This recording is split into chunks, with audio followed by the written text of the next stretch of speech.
Hello dear students, Gayatri विद्या मंदिर उच्च माध्यमिक विद्यालय सांचौर जिला जालौर की ऑनलाइन क्लासेस में आप सभी का एक बार फिर से स्वागत है।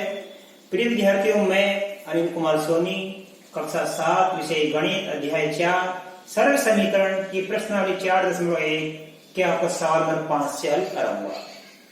विद्यार्थी देखो,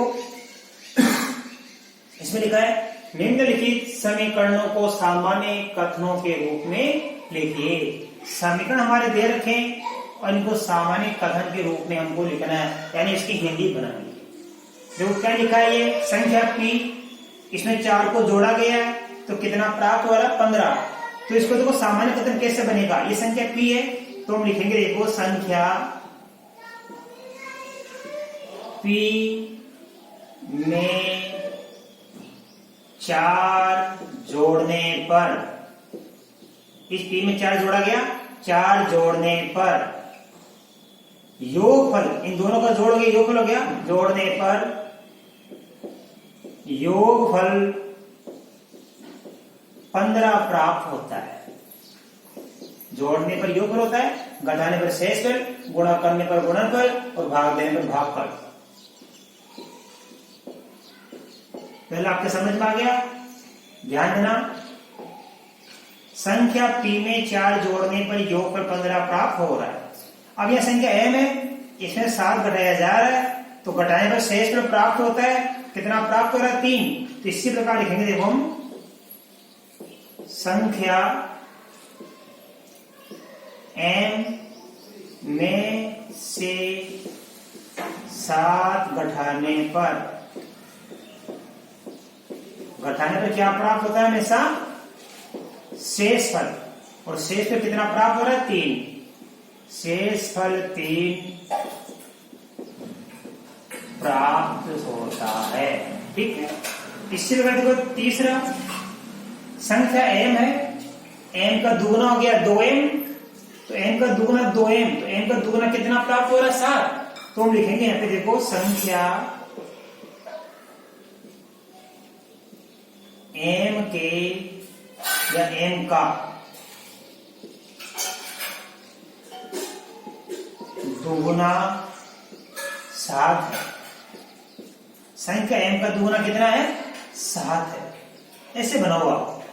अब देखो ये संख्या m है और m का क्या हो रहा है 5 का भाग दे रहे, तो भाग देने पर क्या प्राप्त होता है भागफल, और यह भागफल कितना प्राप्त हो रहा है 3। तो कैसे लिखेंगे, लिखेंगे संख्या m में 5 का भाग देने पर भागफल 3 प्राप्त होता है। 3 प्राप्त होता है, ये आपको मैंने अच्छी तरह समझा दिया पहले भी। देखो अब यहां क्या है, देखो ये m/5 होगा वही है, देखिए 3 से गुणा हो गया। अब क्या है, ध्यान देना, m को 3 से गुणा करके, m को 3 से गुणा होकर 3m हो गया, तो यह m का तिगुना ही है 3m, तो m के तिगुने में 5 का भाग देने पर, m का तिगुना है इसमें 5 का भाग दे रहे हैं, क्योंकि m का तिगुना 3m ही होता है, तो m के तिगुने में 5 का भाग देने पर भागफल कितना प्राप्त हो रहा है 6। तो लिखेंगे संख्या m के तिगुने में 5 का भाग देने पर भागफल 6 प्राप्त होता है। यार अब 6 प्राप्त होता है। संख्या हमारी m है, m का तिगुना 3m, तो m के तिगुने में 5 का भाग दिया जा रहा है, m के तिगुने में 5 का भाग देने पर कितना प्राप्त हो रहा है 6 प्राप्त होता है, राइट। अब देखो संख्या p है, p का तिगुना है ये, और तिगुने में 4 जोड़ दिया तो 25 प्राप्त होता है। तो लिखेंगे यहाँ पे संख्या संख्या बनेगी p, पी के तिगुने, 3p क्या पी का तिगुना, ये 3p क्या होता है पी का तिगुना, तो संख्या पी के तिगुने में 4 जोड़ने पर 25 प्राप्त होता है। 25 प्राप्त होता है। ठीक है, अब देखो ये संख्या पी का चौगुना है 4p, इसमें 2 घटाया गया 18 प्राप्त हो रहा है, तो पी के चौगुने में से 2 घटाने पर 18 प्राप्त होता है। तो लिखेंगे संख्या पी के चौगुने में से 2 घटाने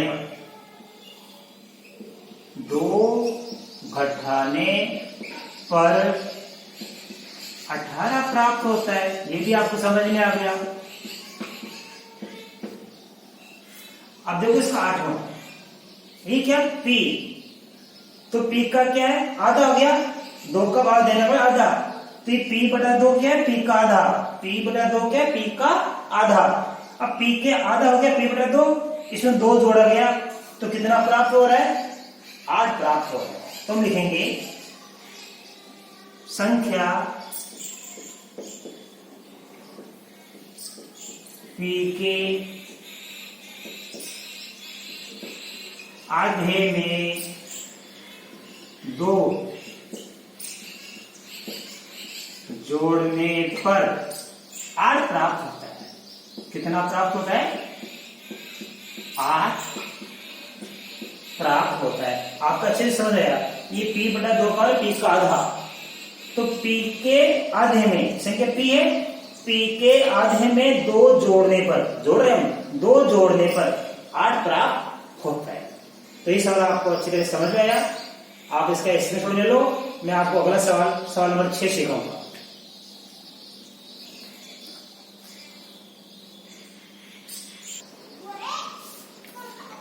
देखिए क्वेश्चन नंबर 6, निम्नलिखित स्थितियों में समीकरण बनाइए। हमें समीकरण बनाना है। इरफान कहता है कि उसके पास, यानी इरफान के पास, परमीत के पास जितने कंचे हैं उनके 5 गुने से 7 अधिक कंचे हैं। इरफान के पास 37 कंचे हैं। परमीत के कंचों की संख्या m लीजिए। हम सवाल को यहां से हल करेंगे। तो देखेंगे, देखो परमीत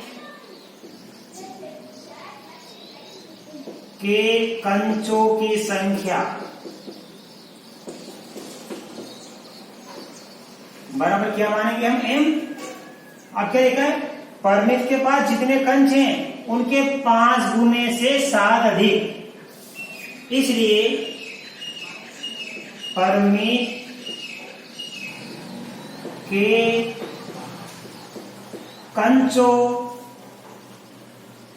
के 5 गुने से 7 अधिक, 7 अधिक कितना बन जाएगा, परमीत के कंचे कितने m, अब परमीत के कंचों का 5 गुना, तो 5 गुना क्या बन जाएगा 5m।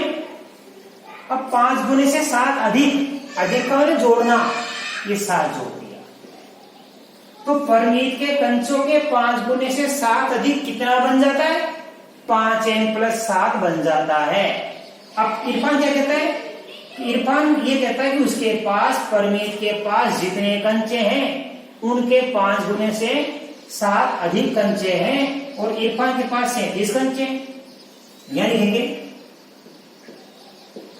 इरफान के पास कंचों की संख्या कितनी है 37। इसका मतलब क्या हुआ प्रश्न के अनुसार, प्रश्न के अनुसार ये क्या इरफान के कंचों की संख्या है, और इरफान के पास जितने कंचे हैं, इरफान क्या कह रहा है कि उसके पास जितने कंचे यानी 37 कंचे हैं, ये किसके बराबर है, परमीत के पास जितने कंचे हैं उनके 5 गुने से 7 अधिक कंचों के बराबर है। इसलिए हम लिखेंगे प्रश्नानुसार, प्रश्नानुसार क्या लिखेंगे? इरफान के कंचों की संख्या, इरफान के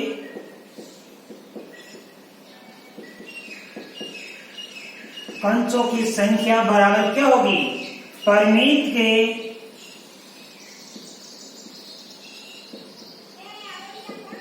कंचों के 5 गुने से 7 अधिक। प्रश्न क्या कह रहा है? इरफान के पास जो कंचों की संख्या है वो किसके बराबर है? परमीत के कंचों के 5 गुने से 7 अधिक के बराबर है। इसलिए परमीत के कंचों के 5 गुने से 7 अधिक, ये ना इस लाइन का उत्तर, परमीत के कंचों के 5 गुने से अधिक कितना बन जाएगा? 5m + 7। ये बराबर का चिन्ह हमने लगाई दिया। अब बराबर के सामने क्या है? इरफान के कंचों की संख्या, इरफान के कंचों की संख्या कितनी है? 37। तो ये मान और ये मान बराबर हो गया। ये इरफान के कंचों की संख्या है, ये परमीत के कंचों की 5 गुने से 7 अधिक है, ये दोनों बराबर हो गए। प्रश्न ये तो कह रहा है कि इरफान के पास कितने कंचे हैं? परमीत के जितने कंचे उनके 5 गुने से 7 अधिक के बराबर है। तो ये हमारा समीकरण बन गया, ये हमारा समीकरण बन गया। इसका आंसर है, राइट। अब देखो दूसरा, लक्ष्मी के पिता की आयु 49 वर्ष है, उनकी आयु लड़की की आयु के 3 गुने से 4 वर्ष अधिक है। लक्ष्मी की आयु 22 वर्ष लीजिए। दो कैसे लिखेंगे? यहां से लिखेंगे लक्ष्मी की आयु बराबर 22 वर्ष, ठीक है। अब क्या लिखेंगे? लक्ष्मी कौन की? लड़की होगी। लड़की की आयु का 3 गुना से 4 वर्ष अधिक, इसलिए लड़की कौन है? लक्ष्मी। तो लक्ष्मी की आयु, लक्ष्मी की आयु के 3 गुने से 4 वर्ष अधिक, लक्ष्मी की आयु के 3 गुने से 4 वर्ष अधिक बराबर किसकी आयु होगी? पिता की आयु। बराबर किसकी होगी? पिता की आयु। तो लक्ष्मी के पिता की आयु किसके बराबर है? जो कि लिखा है लक्ष्मी के पिता की आयु 49 वर्ष है और उनकी आयु यानी ये 49 वर्ष पिता की आयु ये किसके बराबर है? लड़की की आयु के 3 गुने से 4 वर्ष अधिक है। तो लक्ष्मी की आयु के 3 गुने से 4 वर्ष अधिक किसके बराबर होगा? पिता की आयु के बराबर होगा। तो देखो लक्ष्मी की आयु का 3 गुना, तो लक्ष्मी की आयु हमने क्या मानी? y। अब इस y का 3 गुना, y का 3 गुना क्या बन जाएगा? 3y। तो लक्ष्मी की आयु y मानी और y का 3 गुना बन गया 3y। अब करेंगे 4 वर्ष अधिक, तो 4 वर्ष अधिक का हम 4 जोड़ देंगे। ये 4 हमने जोड़ दिया, किसके बराबर होगा? पिता की आयु के बराबर होगा। और पिता की आयु कितनी है? पे 49 वर्ष। तो यहाँ पिता की आयु हम क्या रखेंगे? 49 रखेंगे। ये इसका समीकरण बन गया। समीकरण बन गया, ये इसका आंसर है। आप इसका स्क्रीनशॉट ले लो, फिर मैं अगला सिखाऊं।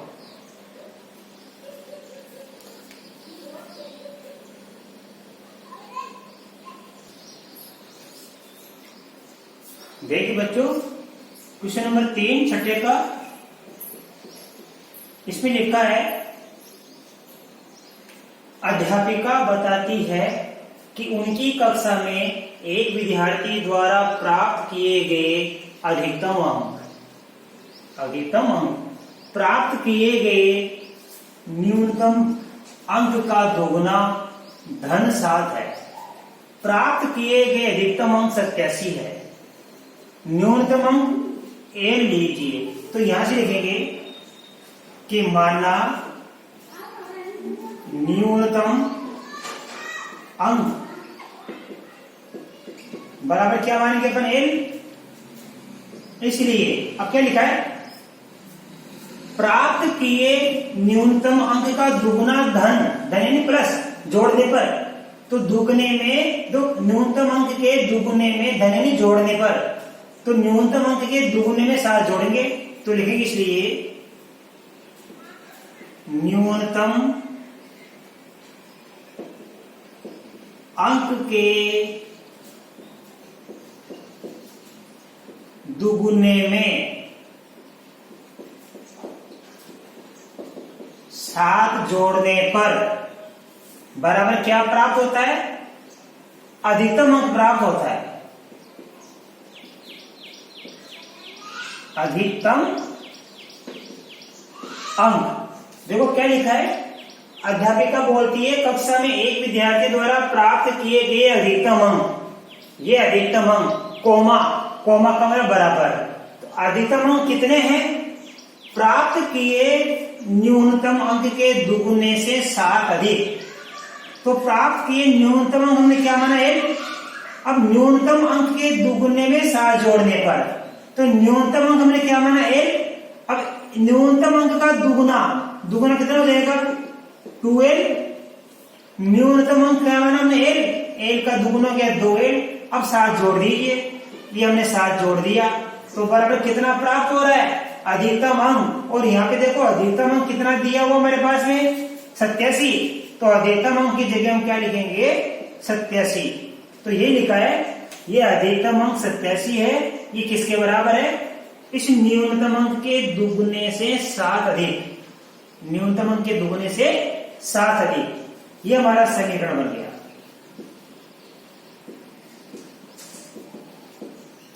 अब देखो इसी प्रकार आपका सवाल नंबर इसका चौथा, एक समद्विबाहु त्रिभुज में शीर्ष कोण, देखो बच्चों समद्विबाहु त्रिभुज की 3 भुजा होती है, ये दोनों बराबर है मान लो, तो ये दोनों कोण बराबर होंगे और ये कोण कहलाएगा शीर्ष कोण। ये शीर्ष कोण, ये रहा शीर्ष कोण के प्रत्येक आधार कोण का दुगुना है, ये आधार के कोण है। ये क्या हमारा? ये आधार के कोण है दोनों, तो ये ए बी सी, ठीक है। ये समद्विबाहु त्रिभुज है, ए बी बराबर ए सी, ये आधार के कोण बी और सी बराबर है। मान लीजिए आधार का कोण क्या? बी, ये आधार का कोण बी, ये बी, तो ये भी कितना होगा? बी होगा। और शीर्ष कोण कितने हैं? प्रत्येक आधार कोण का दुगुना, तो ये कितना होगा? 2b। तो लिखेंगे आधार का कोण या प्रत्येक आधार का कोण बराबर कितना? 20 डिग्री। इसलिए शीर्ष कोण कितना होगा? आधार कोण का दुगुना, दुगुना का मतलब 2b। शीर्ष कोण कितना हो जाएगा? आधार कोण का दुगुना हो गया। इसलिए त्रिभुज के तीनों कोणों का योग कितना होता है? हमेशा 180 डिग्री होता है। तो ये कितना है? b, और ये कितना है? b, और ये कितना है? 2b। तीनों कोण हो गए 1 2 3, तीनों कोणों का जोड़ कितना होगा? 180 डिग्री। इसलिए 1b और 2b, 2 और 1 3 1 4, ये 4b हो गया। और 4b बराबर क्या लिखेंगे? 180 डिग्री। तो 4b बराबर 180 डिग्री हमारा समीकरण प्राप्त हो गया। इस प्रकार हमारा समीकरण बन गया। ठीक है, तो मैं आशा कर सकता हूं आज आपको बताए गए सारे सवाल अच्छी तरह समझ में आए होंगे बच्चों। इसके बाद आगे के सवाल में आपको कल नए वीडियो में सिखाऊंगा। धन्यवाद।